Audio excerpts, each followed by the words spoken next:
नमस्कार दोस्तों। समाज में आजकल एक कुरीति कहिए या फैशन कहिए या ट्रेंड चल रहा है। और वो ट्रेंड ये है कि चाहे कोई शादीशुदा पुरुष हो या महिला हो या कोई लड़की हो या लड़का हो, है क्या कि कहते हैं ना कि जिस पुरुष को अगर उसके स्त्री से मान सम्मान सहयोग और कदम से कदम मिलाकर अगर साथ वो चलती है तो वो पुरुष किसी भी सूरत में किसी दूसरे महिला की तरफ आकर्षित नहीं हो सकता है। अगर कहीं लड़की हो या औरत हो, अगर वो पुरुष के साथ कंधे से कंधे मिलाकर नहीं चलती है, समय पर सहयोग नहीं करती है और उसके दिनचर्या को उसके हिसाब से नहीं संभालती है, तो कहीं न कहीं पुरुष का लगाव दूसरे स्त्री की तरफ होता है। यही बात अगर महिलाओं में लेके चलें, अगर कोई पुरुष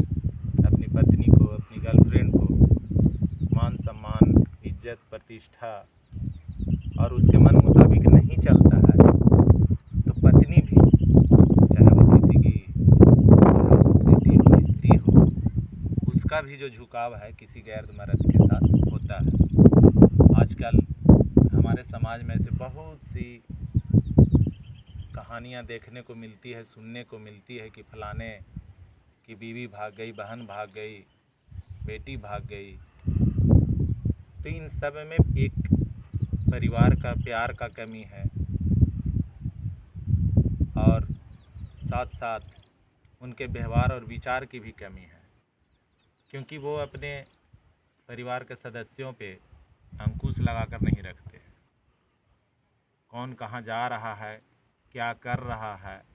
शाम को बैठकर इसकी चर्चा तक भी नहीं कर पाते हैं,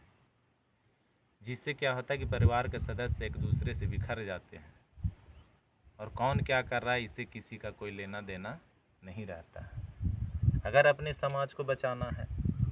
इज्जत प्रतिष्ठा मान सम्मान को बनाए रखना है, तो खुद के साथ साथ अपने परिवार वालों के ऊपर भी ध्यान रखना होगा,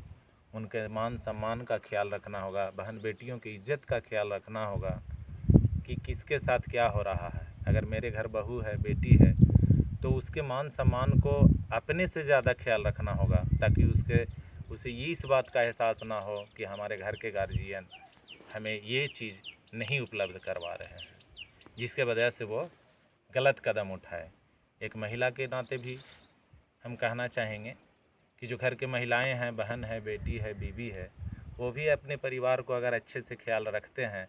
तो मजाल नहीं है कि कोई पुरुष इधर उधर रास्ता पकड़ सकता है या भटक सकता है या गलत कदम उठा सकता है। तो आप सबसे गुजारिश है, आग्रह है, विनती है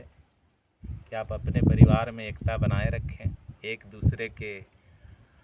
मनोभावनाओं को समझें, उनके व्यवहार विचारों को समझें और एक साथ चलें, ताकि आने वाले समाज में एक सुंदर सा संदेश जाए